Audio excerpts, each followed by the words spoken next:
और प्रधानमंत्री नरेंद्र मोदी ने यूक्रेन से वापस आए छात्रों से बातचीत की है। छात्रों ने अपने अनुभव साझा किए प्रधानमंत्री से।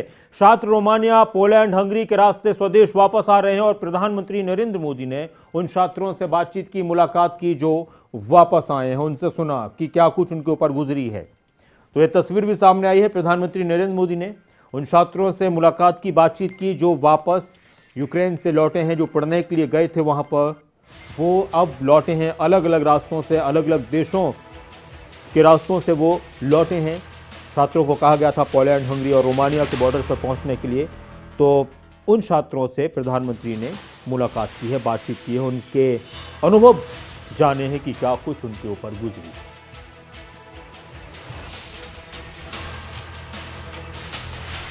प्रधानमंत्री नरेंद्र मोदी उन छात्रों से संवाद कर रहे हैं जो यूक्रेन से वापस लौटे हैं। वो आपको जो तस्वीर हम दिखा रहे थे, अब बातचीत सुनाते हैं आपको। यहाँ पर हमारी इंडियन गवर्नमेंट ने बहुत अच्छी सुविधाएं दी। हमारे लिए फ्लाइट्स अवेलेबल थे, हमें एयरपोर्ट जाने का एकदम आराम से सुविधाएं मिली, खाने पीने कोई दिक्कत नहीं हुआ।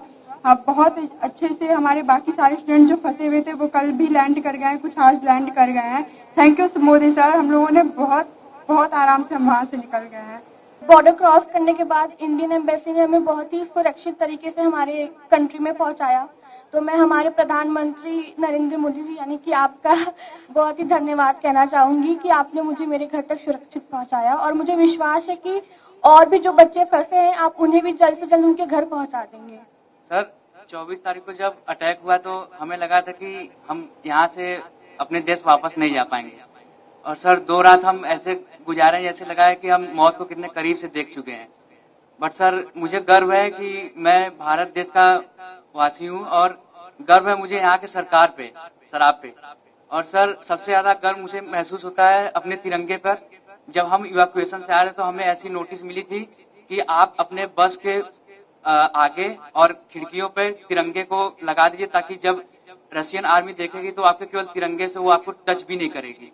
और इस तरह मेरे लिए बहुत बड़ी बात है कि मैं ऐसे महान देश में पैदा हुआ।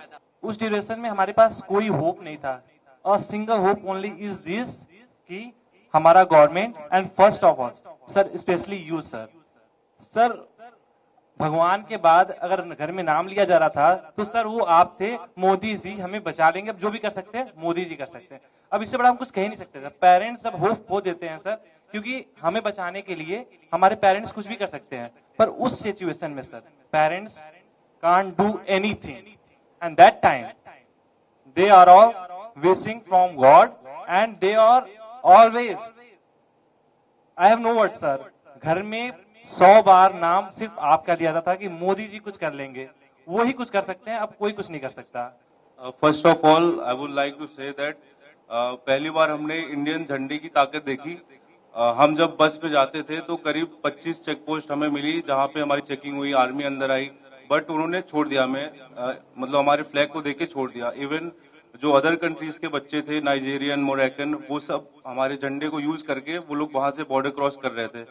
तो sir thank you so much for evacuating us. Thank you so much sir. मेरी दादी ने मुझे ये बोला था कि क्योंकि मेरे फादर आर्मी में है तो उन्होंने बोला था कि तुम्हारे पिताजी ने तो ये वॉर नहीं देखा जो तुम फेस करके आ रही हो, लेकिन उन्होंने ये कहा कि मोदी सरकार जी पे पूरा भरोसा है कि अगर कोई नहीं तो वो तो आपको जरूर ही निकाल देंगे। जब अटैक हुआ था 24 को तो 25 को हम सारे राशन की लाइन में लगे। हमें लगा कि 1 हफ्ते लग जाएंगे हमें इवैक्यूएशन के लिए, लेकिन हमें 26 को ही मैसेज आ गया कि आज आपका इवैक्यूएशन है। हम बॉर्डर पहुंचे, फिर वहां से हम रोमानियन बॉर्डर को क्रॉस किया और फिर वहां से इंडियन एम्बेसी ने हमारा बहुत साथ दिया। हमें तुरंत इवैक्यूएट किया गया, फ्री फ्लाइट्स, फ्री एवरीथिंग। मेरे पास तो इंडियन करेंसी भी नहीं थी लाने के लिए कुछ। तो हम लोग सो ही नहीं पा रहे थे कि अटैक हो गया, अब हम लोग के साथ भी कुछ भी हो सकता है।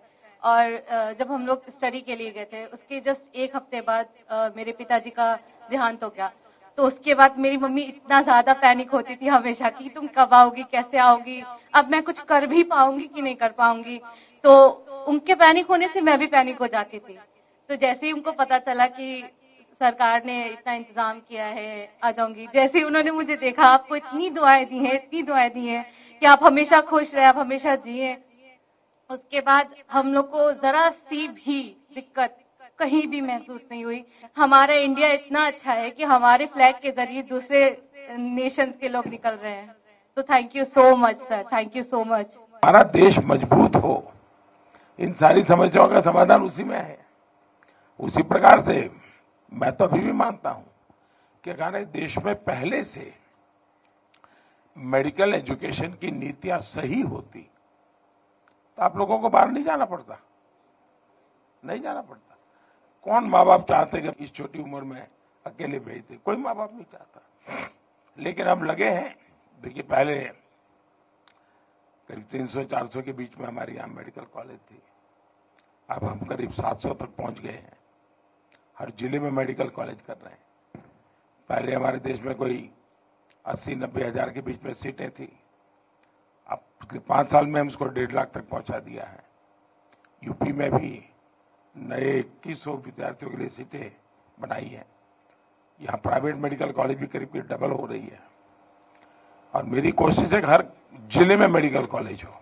जिस प्रकार की कोशिश हम कर रहे हैं, तो शायद 10 साल के भीतर भीतर पिछले 70 साल में जितने डॉक्टर बने हैं उतने नए 10 साल में बन जाएंगे जी।